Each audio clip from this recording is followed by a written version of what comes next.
Hello again everybody and welcome back to Fujit's Blitz, and we're still on the Aces Gallery. This is part 3 of the third week of January. Now we're going to look at Tier 7.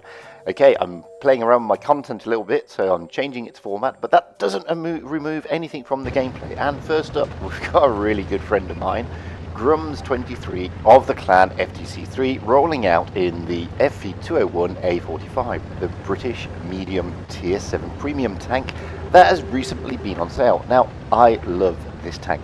In fact, I did a video on this tank, so I'm not going to give you too much about how great it is. I will implore you to go and watch my video on the review. It's on my YouTube channel, not that far away from where this video can be found.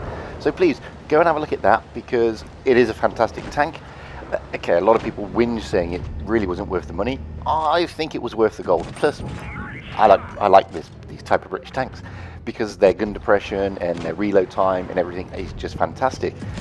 Anyway, this is Grums23 rolling out in the FV201, and as you can see, he's already having a great time. Just shy of 500 damage so far. And when the Reds keep running at you like this, and you've got gun depression and they don't, it's even better. I mean, he's just able to put in a load of hurt on the poor old IS. And the IS goes. Okay, Grums didn't get him. He's done less than 1,000 damage now, and he's already bounced 340. Now, my friend Grums23, if you watch my channel, he is a regular contributor. In fact, he is an ace-making machine. A bit like one of my other friends, PsychoVag, who's also got his own channel. And if you want to know how to ace a tank, either watch Grums or watch PsychoVag. It's as simple as that, guys. But back to the gameplay. So, they've lost one tank, but the Reds have got 2 tanks down. The funny thing about Blitz is, if you look here, they've gone in a little small group, and this T44, bless him, on the red team, is just trolled himself straight into a pack of enemy. You've got the IS3, you've got Grums in his FV201, and there's a Rudy coming in just to give him a smack to make sure that he realizes he just made a big mistake. And the T44 goes. And the thing is, I see this happen a lot in Blitz, whereby you should have known, that guy should have known that there were quite a few enemy tanks over there. Why he went off on his own is beyond me, because he was always going to get deleted. So it boils down to people not having patience. It works out for Grums. He's now been shy of 1,500 damage, and he's finally taken a kill. This is really good stuff. Now the Reds have lost 3 tanks. Okay, the Greens have lost 2 tanks, but they've still got pretty healthy tanks on the battlefield. But more importantly, they have more guns, and that is the biggest thing. Why the enemy team decided to run around and sort of get up close and personal always confuses me. Sometimes you have to do it, don't get me wrong, but in a situation like this, it would have been better for the red team just to have a little bit more patience, because the Greens were going to come round anyway. You could have got yourselves in good positions without running up and getting up close and personal and getting deleted. Now, as you can see, with the green team with their tactics, they're now able to target the remaining Reds, and this poor Tiger P is now in for a world of pain. He is gone. Again, if you notice, it's this little pack. Unfortunately, the Rude is now gone as well, but it was this little pack of these 3 tanks, the IS, Grums, and the Rudy, that were causing all the problems, because together they were able to focus fire. And this is the other thing that people generally tend to forget. If you focus fire, if 3 of your tanks attacking one tank, that tank's going to be deleted a lot quicker than any of you. And again, people miss this point, and they think that going off on their own and focusing tanks on their own is the way you play the game. Okay, it is when you're down to like 1 or 2 tanks, but when you've still got a full team, focus fire is the name of the game. And look at the way the IS and the FV deal sharply with this other Tiger P. That's, you know, Grums has now got 3 tanks. The T44, the IS, the Tiger P and the Tiger P, they were all taken out pretty quickly by Grums and his 2 companions. Unfortunately, the Rudy disappeared, he got deleted, but whilst he was in the game, he was playing a great supporting role. Grums' his team now are only faced with, oh, look at that, the Gravedigger. And by the way, it's not OP. A lot of people hate this tank because they think it's OP. It's actually not as OP as you think. Okay, it is a little bit OP. But if you know how to hit it, and Grums does because he's stuck in his APCR, you can delete them pretty quickly. Grums has now got 4 kills. I mean, this is how you should be looking to play the game, guys. I'm not saying, you know, you've got to be as a group all the time. There are some instances when being a group doesn't work, and there goes the last red. Pretty simple game. They took about, what, 6 minutes, 5.5 minutes? A well-deserved mastery, 3,164 damage, 4 kills. Brilliant. And I'd like to thank Grums23 for kindly sharing his replay with us. Next up, we've got a really good friend of mine, Fizzy11, who used to be in my clan. Yay, FTC1, but he's moved on now. He's rolling out in the T34-1, the Chinese medium at Tier 7. Now, this is a tricky tank. I'm not going to kid you. I mean, the reload is pretty long. Its armor is pretty difficult to get to grips with, but it's a nice tank. But it is very, very tricky to get to drive. Now, the T34-1 has got some really good parts to it. I mean, its penetration is spectacular on the standard AP, 175. The damage it dishes out is pretty good as well, 280. The DPM is a bit low because the load time is just shy of 8 seconds, which means you're going to have a rate of fire about, just shy of 8 rounds a minute. Gun depression, wow, it's a pant 6%, mainly because it's based on a Russian tank. Other than that, the armor is almost like the Russian tanks. You put it in the right angle, you put it in the right place, you will get bounces. Now, the way Fizz is driving it is exactly how you should be doing it. He's got cover, he's able to move back into cover to stop shots coming into him. He's able to get around the corner, wait for that long load time, and plow shots into that SU-100. No, it's a true medium. It's neither a bully, and it's not fast enough to be a light, but it has got a good turn of speed. And there goes the SU-100. He's deleted. Now he's just got this poor old Cromwell to deal with. Now the Cromwell, pretty nippy, but his armor is not exactly the best. Anyway, one of Fizz's teammates dispatches him. So Fizz has just done shy of 2,500 damage so far. They've already deleted 5 of the red team, and there's only 2 more to go, one of which is an IS-2. Which, if you, again, have seen my video on the IS-2, which is above, press the little tab in the right-hand corner of the screen, and that will take you to my review on the IS-2. You will know it's not the easiest tank to drive either. But this is Fizzy, and he's doing well here. He's now over 2,500 damage. He's got that Panzer IV-S, a tank I also did a review on, and again, it's in the top corner, which is a fantastic tank and a difficult target, but it is a tier lower, so Fizzy just needs to make sure that he's in a good position, and he should be able to give this Panzer IV-S a bit of a hard time. And he is, as you can see there. I mean, Fizz is knocking out shed loads more damage than the Panzer IV-S, but he is down, and the Panzer IV-S has gone. Just leaving the IS-2. Now, the IS-2's armor is pretty much similar to the Russian version of the IS, and as you can see there, Fizz has put a great roll into his side. The thing about it is, it's got a long reload, and it's a Chinese gun, but it's basically a Russian gun, and sometimes it's hit and miss. The penetration on the IS-2 isn't exactly brilliant, but it is formidable. Now you've got a KV-2 and you've got Fizzy left. The KV-2 is on next to nothing, so if he pokes his nose out, the IS-2 will get rid of him. It's simple as that. Fizzy is also on next to nothing, and the IS-2, if he can pen him, he's definitely a one-shot. So this is a tricky call.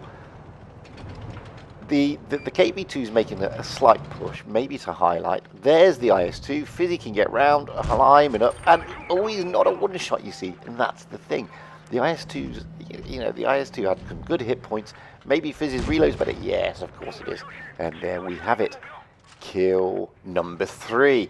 Just over 4,000 damage. 4,014, a well-deserved mastery. I mean, if you want to know how to play the T34-1 on the Chinese line, that is how you do it, guys. And I'd like to thank Fizzy11 for kindly sharing his replay with us. Last up, we have a really good friend of mine, BluePaintedNative of the clan FTC5. And yes, okay, all the players in this part of the Aces gallery have been from effectively my clan, but that's only because you're not sending me replays, guys. So do it, knock them off the top. Oh, Blue Painted Native is rolling out in one of my favourite tanks, the Comet. I mean, as I said with the FV201, some of the British tanks I absolutely love because you're able to put them in a position like this that Blue Painted Native has got it in and use that gun depression to its maximum. I mean, the gun depression on the British tanks is just obscene realistically, but that's what they're designed to do. The armour on them isn't that great, and you know, if you put it in too much of a bad position, everybody is going to wreck you. Simple as that. Now, the Comet is also incredibly mobile. It's basically a light medium, to be fair, because it's got good enough armor to not be a light, and it's got great mobility to be almost a light, which is why it's a medium. The thing about it is, if you stick this up close and personal, you're going to get hurt. It's designed to go hull down and pick off the targets, exactly the way Blue Painted Native here is playing it. He is putting shots into that SU without any problems. Now he's going to get onto the BP. Look at that, the Black Prince just hasn't got a chance. Nobody knows, well, they now know where he is, but he's got free reign.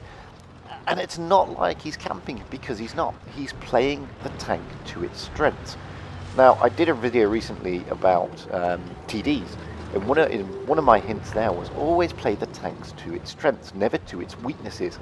And a lot of people play them to their weaknesses. They think you have to get really close and personal to shoot at the tanks. You don't. You know, the way Blue Painted Native is handling this Comet is, in my opinion, exactly the way you should do it. Now we've got a crazy KV2 who's thinking that I've got a derp gun, I can hurt everything coming in, and he's going to get wasted. Unfortunately, Blue Painted Native misses it, but because of his mobility, he can get back around the rock, and he's giving this KV2 a what for? KV2 hasn't got a chance. There you go. He gets a low roll on the Comet, and it's gone. Simple. Now comes the SU, and he's going to do the same thing, but this time with a big fuel tank. And then the SU has got a fixed turret. He hasn't got a hope in house chance. Why these two tanks decided to do this is beyond me. And this is how you get deleted, guys. If you know, those two tanks could have stayed where they were and targeted this Comet, and the Comet wouldn't have been able to push. Now they're two tanks down. He's got 2 kills, just over 1,000 damage, and he's now able to get in there and start putting pain on the rest of the red team. Now, Blue Painted Native knows that, well, he can see for sure that there's one red over there, but he also knows there's another one there somewhere. But they've dropped off the map because their camouflage is reset. Oh, there he comes, and there it is. It is the Predator, which can be a tricky target at the best of times. So Blue Painted Native does the right thing. Puts a shot in, doesn't get any damage, and then runs away. Because he's going to use that mobility, he's going to reset his camo, he's going to try and get back there and get into a better position to put shots on. And there you see, look, there are all 3 reds up there. So Blue Painted Native's tactics were exactly correct. He knew that the tanks were there, and he waited and bided his time. He knows that one of his team is over on the middle of the hill, and he can see from the minimap that a red is going over to take him out. So Blue Painted Native puts one into the Predator and then turns around and tries to help out his teammate over there in the middle with the opposing Comet. Unfortunately, he gets a bounce there, but that one's not going to bounce. Gets a nice 152 into his side. He's not long for the world, and he's gone. Now it is 2 against 1. There's the Predator coming around, having a push. Allows Blue Painted Native to put one into his side. He gets a big high roll there. Oh, he's got better mobility, and the thing about that Predator is its turret is so high, it can't get the gun down, because it has no gun depression, onto Blue Painted Native and his Comet. And he's wasted. He's back in the garage, deleted. 1 tank left to go, which is a Star Emil, which, if anybody's seen the videos on YouTube, has got an amazing amount of gun depression and can be a pretty formidable TD. Star Emil has put himself in a really good position. He's up on that middle part where the B cap normally resides, so he's in a great place. Blue Painted Native knows this, so he's going to do a real big let's run around the side of the map. He's got plenty of time. A lot of people will probably say no, he hasn't. He has. He's got plenty of time. He had 1.5 minutes. So he's trying to stay out of this guy's view range, and the Star Emil's view range isn't that bad.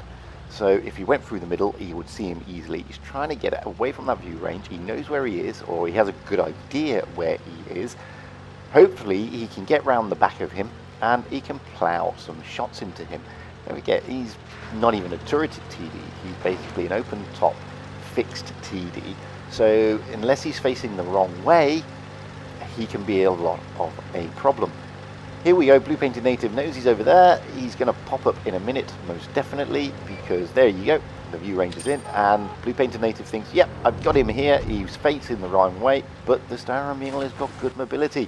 He's able to turn the tank, and look at this. Bang! Gun depression on that tank is formidable. BluePaintedNative is in a world of pain here. He's basically, well, he could be a one-shot if he gets a good roll, but the Staramil is also a one-shot. Possibly a two-shot to BluePaintedNative. It depends on the roll that they both get. Staramil picks a push, which is a big mistake. He's in a TD, but he gets a good shot off. They're now both one-shots. It's all about the reload, and he gets the track. That's just bad, but his reload is unbelievable because he drops the adrenaline. And that's how you play a Comet. 3,043 damage. Fantastic game indeed. And I'd like to thank BluePaintedNative for sharing that replay with us as well. In fact, I'd like to thank all of those who supply their replays. That's Grums23, Fizzy11, and BluePaintedNative. Guys, that's it. If you've got any replays you want to show, if they're aces or even just great gameplay, please email them to the usual address, fujitsblitz@gmail.com. By all means, comment and like, and if you really, really can, please press the subscribe button, because that would make me very happy, and that's always nice to make another person happy. And with that, I will say my usual. Stay safe out there, have fun on the battlefield, and happy tanking, guys, because that's what it's all about, fun and happiness.